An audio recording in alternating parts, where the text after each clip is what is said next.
when it comes to knowing about the rights of your child, one of the things that we need to consider is obviously human rights. And the whole issue about inclusion is based on human rights. So one of the issues I think we have is that automatically people look at somebody who has a disability and automatically think, okay, this person is somehow different. And that notion kind of goes against human rights because we're all humans. And it doesn't matter what our shortcomings are. It's just part of obviously being different. So in theory, people with a disability shouldn't be discriminated against. And Australia has signed up to this, to the Human Rights Convention about people with a disability. So this is something that's important to know, and also it's important to actually go and read the information that's available, because a lot of people don't think about it or forget about it. But it is an important concept. And so you need to think about, okay, human rights come first. So yes, we're all the same. We're all, the same before the law and all these sort of issues. And then what you need to do as well is when you look at human rights, then you need to think about inclusion and what inclusion actually means. And inclusion is very simple, not exclusion. And inclusion just goes for everybody.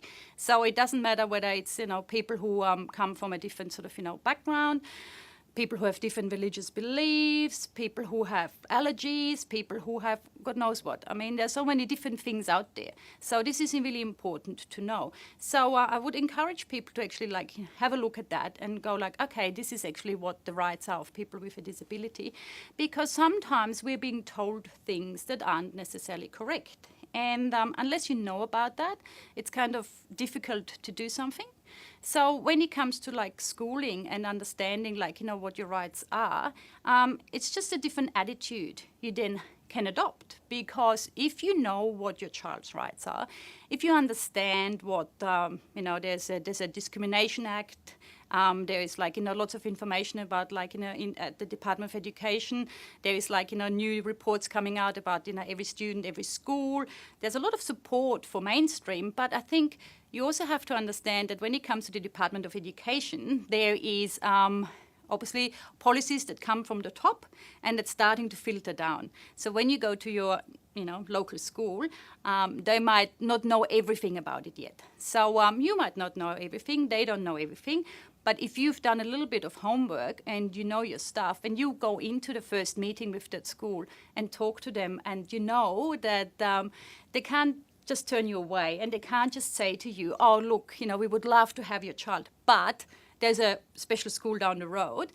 If they say this to you and you're prepared, you can say yes, you want my child. You just don't hear the but so much. And or you say something along the lines like, oh, yeah, thanks for pointing that out. I've actually gone to the special school. I had a little bit of a tour there. It's fantastic and everything. I don't think it's the right choice for my child, but thanks for mentioning that. And then moving on. And if you have the right attitude, and if you have the attitude that I want my child to be here, and I know that my child has a right to be here, it's a completely different attitude. So I think that's one of the things that you need to think of in your decisions. And I think one of the things that I also sometimes find interesting is that sometimes people who have a child with a disability seem to they're a little bit wary of advocating for their child.